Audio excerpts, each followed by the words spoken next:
আমি তো এখান থেকে এমনিতে যাই না, বুঝছেন রাজাক ভাই? আমাকে ঠিক খেদাইছে আমার বাপে। আমার বাপে আমাকে ঠিক খেদাইছে। বাড়ি গেলাম, এই যে হাত রাখছে না, বাড়িতে মাইক এখানে বলে আমার বলে মাইক ঋণ টাকা দিচ্ছে। একমাত্র তোমার কাছে টাকা নিচ্ছি, 5,000 নিয়ে চিকিৎসা করছি। তোমাকে দিয়েছিল 1,000 টাকা, দেয় নাই ও। মাইসের কাছে আবার টাকা বলে মাইসব ঋণ দিচ্ছে। বাবলু আছে না, বান্দর, বাবলু বান্দরের বাচ্চা আমাকে টাকা নিয়ে যাই।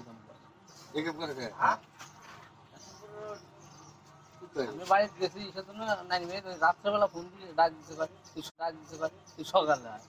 সকালে আয়, এরকম সকালে আয়, তোর বাবার সাথে কথা হয়েছে, আসি গাছ কাটে। আমার ডাক নিয়ে আরাম করে রেখেছে। আর এদিকে হলো আব্বাকে আসি, প্রথম বছর আসি মাথার বাড়ি মরছে। আর কি গ্রামের মানুষের কাছে কয় কি আমার বলে ঋণ করেছে, যে 1-1.5 লাখ টাকা আমার ঋণ দিছে, আমার দোকান নিয়ে দিছে। 5,000 টাকা ঋণ করেছি তোমার কাছে, তোমার কাছে চাই না, বোঝা যায়নি, বুঝলে? এইগুলো নিয়ে গ্রামের লোক সবাই আমার বলে, হ্যাঁ তুই ঋণ পিন করছিস। এইগুলো নিয়ে গ্রামের লোক সবাই আমার বলে, হ্যাঁ তুই ঋণ পিন করছিস, তোর বাবা দিচ্ছে। মানে মিশা কথা লোক, যারা মিশা কথা বলা লোক, তারা তোমাকে মিশা কথা কিরকম বুঝে দিচ্ছে।